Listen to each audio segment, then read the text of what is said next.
Hello friends, welcome back to my channel. Today we are going to be starting a Emily finishes every single series she's in the middle of vlog.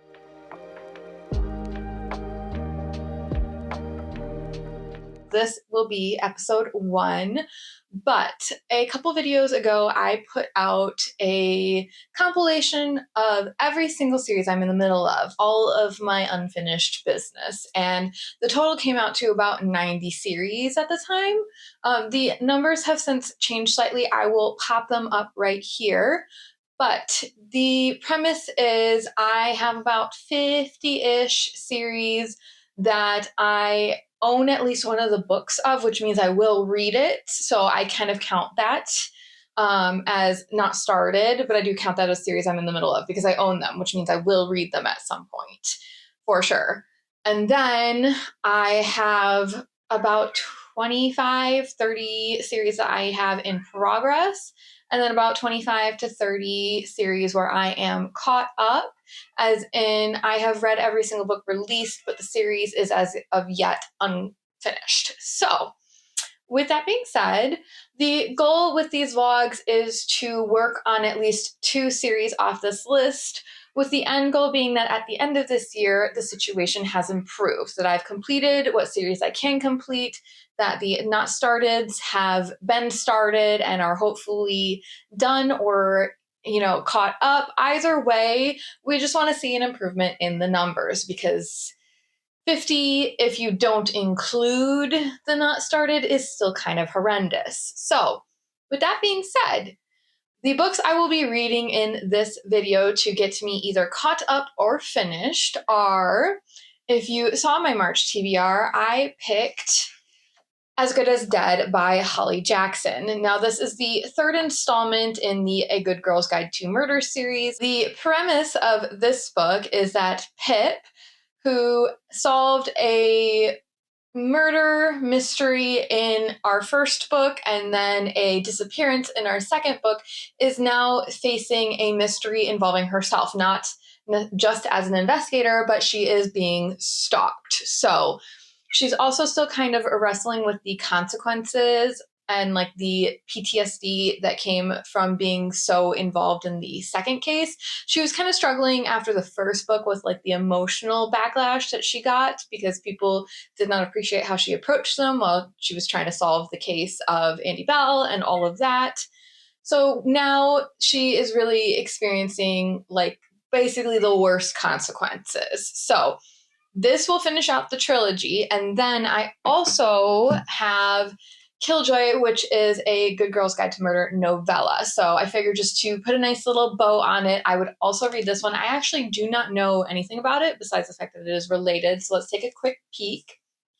6 suspects, 3 hours, 1 murder. Pip is not in the mood for her friend's murder mystery party, especially one that involves 1920s fancy dress and pretending that their town is an island called Joy. But once the game begins, Pip finds herself drawn into the make-believe world of intrigue, deception, and murder. As Pip plays detective, teasing out the identity of the killer clue by clue, the murder of the fictional Reginald Remy isn't the only case in her mind. Welcome to the mystery party of the year. Fans of the hit series A Good Girl's Guide to Murder will love Pip's final detective case in this mystery novella from number 1 New York Times bestselling author Holly Jackson. So I'm excited to get to this as well. This sounds kind of fun and a little bit less, high stakes than the other books in the series. Not that I don't truly enjoy those. I am kind of surprised that a YA mystery thriller type of series has become so near and dear to my heart. And then the second series we're going to be addressing is the Crowns of Nyaxia series. Now, I have read the first 2 books, The Serpent and the Wings of Night and The Ashes and the Star-Crossed King, plus the novella, 6 Scorched Roses. So I have finished the Nightborn duet. We are now on to the Shadowborn duet, which follows Rain's friend Nisha and kind of almost an origin story of how she came to be a vampire and also the consequences for her actions in the first duet. So I'm going to be listening to that on audiobook, so I do not have a book to hold up and show you. Hopefully I pop it up on the screen.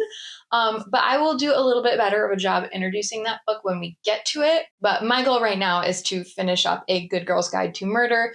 So I am going to go ahead and pick up As Good as Dead, and I will check in with you guys when I'm about halfway done.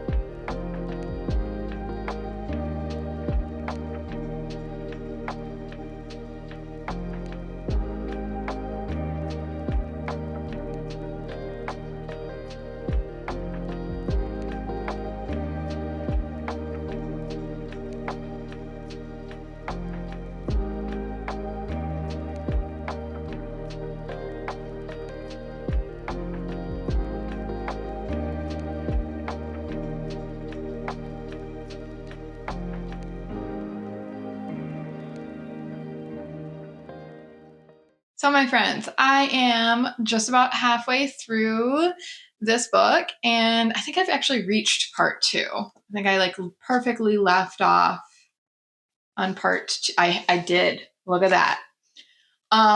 Now, I will say I am not enjoying this book as much as I hoped. I really, really enjoyed the first book, and the second book was decent. I am not loving this. And while I think the plot is excellent and it's a really good take on, how to refresh this plot line and maybe tie some loose ends together, I do think that it is at this point not any fun to be in Pip's head. And I'm sure for Pip, it's not fun to be in Pip's head because she is most definitely struggling with the after effects of the ending of the second book. If you guys have not read that, she experiences a rather traumatizing event. Sorry, Itty Bitty is out and about. But if you guys have not read that book, she experiences something rather traumatizing at the end of the second book, more so than what happens in the events of the first book. In the events of the first book, she's for the most part removed from the mystery. In the events of the second book, she ends up unwittingly participating. And then in this book, she is now like the main focal point of her investigation because she is investigating her stalker, who is steadily escalating, and she's starting to believe that maybe her stalker is tied to some serial killing cases. So I understand that, she's experienced quite a bit in the last couple of books, and so it's not surprising. And then whoever is leaving stuff for her is doing a really good job of like making it seem like she would be crazy if she came forward with the evidence.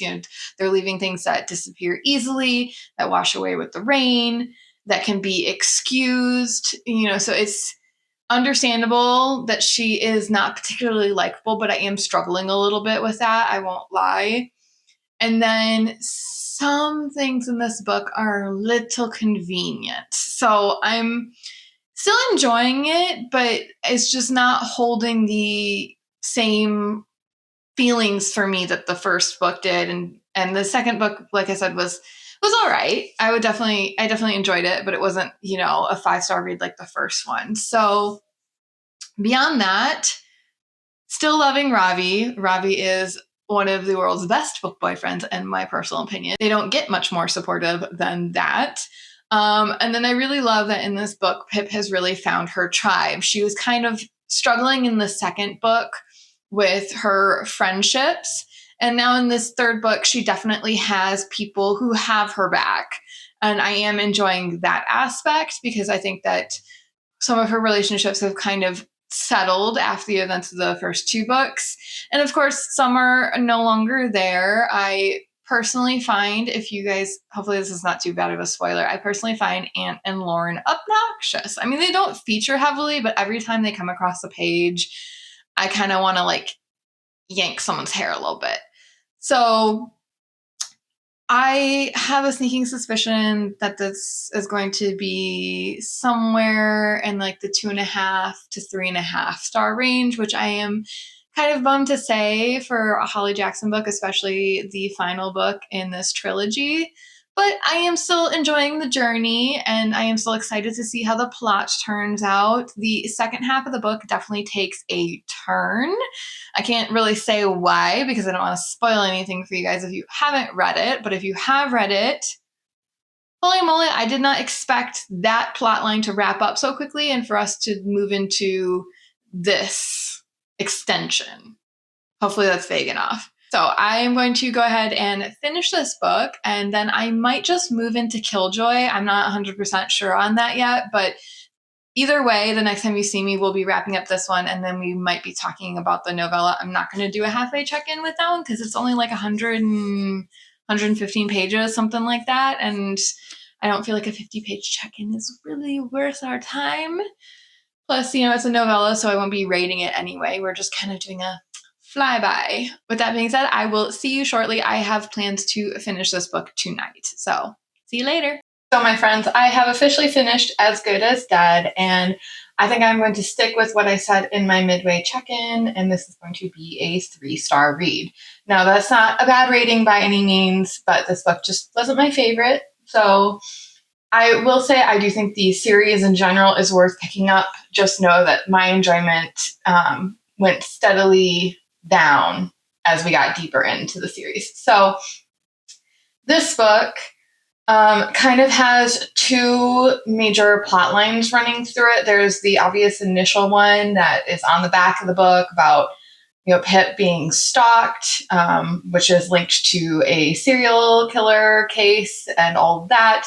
And then there's kind of a shift in part 2 of this book that follows a associated storyline. I don't want to spoil it, but the first major plot thread was interesting to me, and I thought it was really masterfully done, and I did not expect it to end so soon, or not end, but transition so soon in the middle of the book.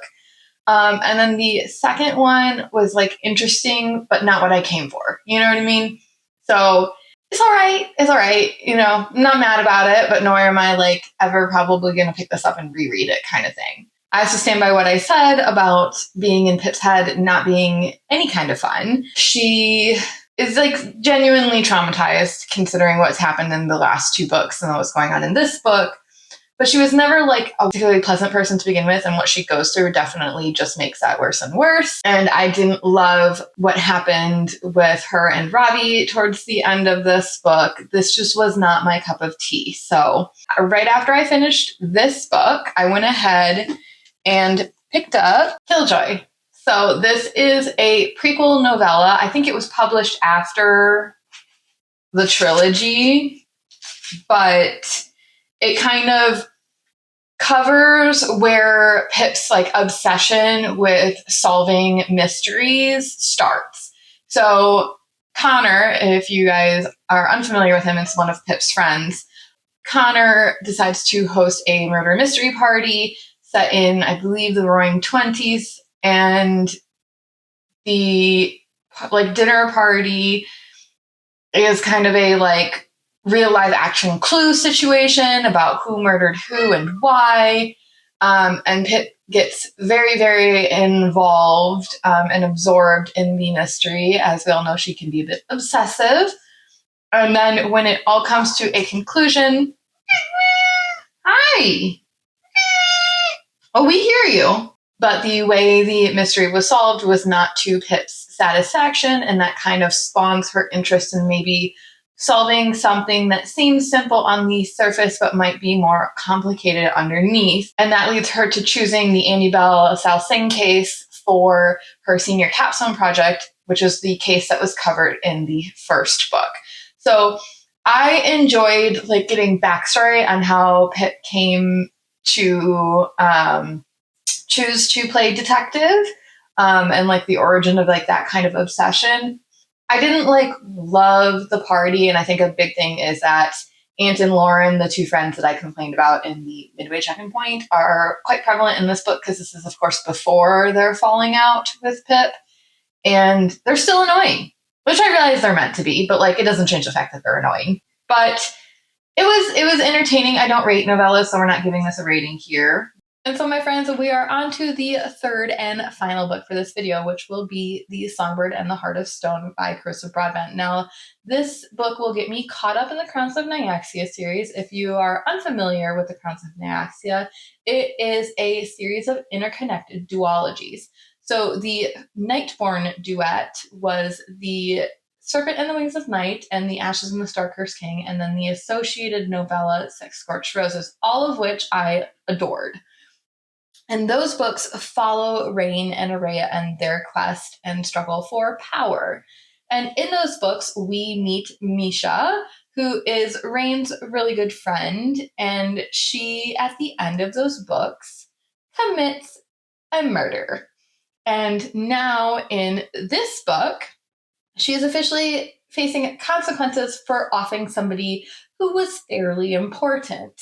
So we open this book with Misha having been arrested and dragged back to be sentenced and executed for murdering said person. And when she is being sentenced, Asar, the illegitimate son of the Shadowborn King, intervenes. And the reason he intervenes is Misha is actually fairly unique as a vampire. So, a little bit of background on this world. The gods are very present in their followers' lives. So, there is the White Pantheon, which is like the big overseeing panel of gods, which is led by the sun god Atraxas. And prior to the events of this series, the White Pantheon ends up kicking out the goddess Nyaxia. And Nyaxia goes on to create the race of vampires and also fall in love and get married to the god of the underworld. And when she does this, the White Pantheon does not appreciate her building a life outside of their control and without their input, and decides to punish her by killing her husband. Now, Misha, circling back, is important as a vampire because prior to being turned, she was actually a acolyte, then priestess, and bride of the god Atraxas. And when she ends up becoming a priestess, she gets basically powers of the sun. So she has access to light and fire and warmth and all of that. And at some point prior to the events of this book, the god Atraxas sends her to the lands of the vampire to spread the word of the light. And she ends up being turned. However, when she is turned, she still has some access to the powers granted to her when she was a dawn drinker. And the issue with this is because the powers of the sun run contrary to her nature as a vampire, whenever she accesses those powers, they harm her. So she ends up like with burns up her arms and that kind of thing. However, Misha is kind of unwilling to give that part of herself up because being a vampire runs like against everything that she was taught and raised to believe as an acolyte of Atraxas and as a bride of the sun god. And she would like to win back her god's love because she feels that having become a vampire, he no longer loves her. And circling back, after we've kind of sort of given background knowledge, but also gone on a tangent, circling back, the reason that Asar is interested in Misha specifically is because Nyaxia has given him a mission. However, Atraxas would like to see this mission fail and therefore has put up roadblocks to keep Asar from being successful. And Asar, as a vampire, cannot really do anything about these roadblocks because of their nature. However, because Misha still has access to the powers granted to her, she can actually help him out on this mission. So the two of them set off on this mission, which I don't want to specify what Nyaxia has asked Asar to do because it is very important to the plot of this book and most definitely considered a spoiler. But the two of them set off, and pretty quickly into the journey, Atraxas comes to Misha and says, I really don't want this to succeed. This is why I put roadblocks up in the first place. Therefore, I would like you to sabotage this. And so we're kind of now at the point where their mission involves the two of them like descending through the levels of the underworld. The god of the underworld before he died wanted to ease the transition between living and death for mortals, and so there are like different levels that mortals descend through before they are officially dead. And each level, Misha and Asar are supposed to retrieve something, and Atraxas has, of course, put up a barrier between them and that item. And the two of them are hilarious. Not necessarily because the banter is like fabulous between these two, but because Misha is appropriately Miss Sunshine and Asar is very much a grump. And Misha just kind of like batters down his defenses. Like, he is very much a man of secrets, a man of few words, and she is just bah, bah, bah, bah, bah, bah, bah, yapping at him, trying to like get him to open up to her. And of course, as these two start opening up to each other and start connecting emotionally and start recognizing that there might be an attraction between the two of them, that kind of complicates at least things for Misha. Because if she succeeds, that means that she ends up sabotaging Asar. So at this point in the book, we are just entering Psyche, which I believe is the third level of the underworld. And Misha is really, really starting to struggle with feeling like she wants to regain her god's love, but also feeling like maybe he's not treating her like he loves her or treating her well as his priestess and follower. I do think that this book is actually on par for me with the Nightworn duet. I know that not everybody loved this. I am actually very much enjoying it. I think that I'm enjoying this quest more than I was enjoying the Killjari or the games in the first set of books. However, I do think I did enjoy Rain and Araya's relationship more. I just think that Asar, by kind of the nature of his character, is kind of inaccessible. It's hard to get invested in him because he is so withdrawn. And we're getting like more and more backstory on him the deeper we go. But I think that we spent so long in the beginning not kind of knowing him that it is now hard to kind of care. So I feel kind of bad saying that because I am very much enjoying the book, but I just think that we spent so long removed from him that it's now kind of hard halfway, 2/3 into this book to connect to him. So I am excited to finish this book. I have a sneaking suspicion it will probably land somewhere in the 4-star range, which is on par with the other books in the series. However, I will say Six Scorched Roses was, in fact, a 5-star read, even though I don't rate novellas, but that is the exception. I loved that book. So I will catch back up to you guys when I am done listening to the audiobook and give you kind of final thoughts and feelings on the Songbird and the Heart of Stone. But I will say that at the halfway point, I am very much enjoying it. And if you are considering picking it up, I would encourage you to do so. All right, so I have officially finished the Songbird and the Heart of Stone. If my voice sounds a little weird, it's because I'm getting a little bit sick, so please don't mind that. But I'm going to end up giving this book 3.5 stars, I think. And that is because the ending, while it did take a turn that I was not expecting, was just highly disappointing for me. It kind of felt like it lacked any like substance and kind of came out of the blue a little bit. And I just am not a fan of how this book ended. The rest of it, the buildup, the journey, the relationship, I adored. The consequences for their relationship, I think, was really well done. After all, they kind of have to answer to their respective gods. So I'm kind of appreciating the involvement that the gods have in this book, considering the fact that Nyaxia was a much more removed figure in the first duet. But the ending is just kind of killing me a little bit. And it also really, I think, did their relationship a disservice as well. So I just, as much as I enjoyed the build up, the ending just kind of bombed for me. But like I said, I really, really did enjoy Asar and Misha's relationship, and I think it just got better and better. And I kind of appreciate the fact that towards the end, Misha was kind of starting to accept who she was and how she is a complicated person, that it's not as straightforward as being a former priestess of the sun god. She is a vampire. She does have very strong shadowborn powers. And I appreciate the fact that Asar has kind of been giving her a helping hand along her like journey to accepting herself. So I like their relationship. I find that they're very supportive of each other and each other's like dreams and each other's needs. But it's just, again, the ending just felt like kind of a disservice to all the buildup that Carissa Broadbent did in, the first, God, what, like 400 pages or however, because I listened to it on the audiobook, so I'm not 100% sure like the page count, but the first 90% of the book. I'm kind of also disappointed in like the result of the mission. And I think that this book will lend itself well to a good plot in the second book of the duology.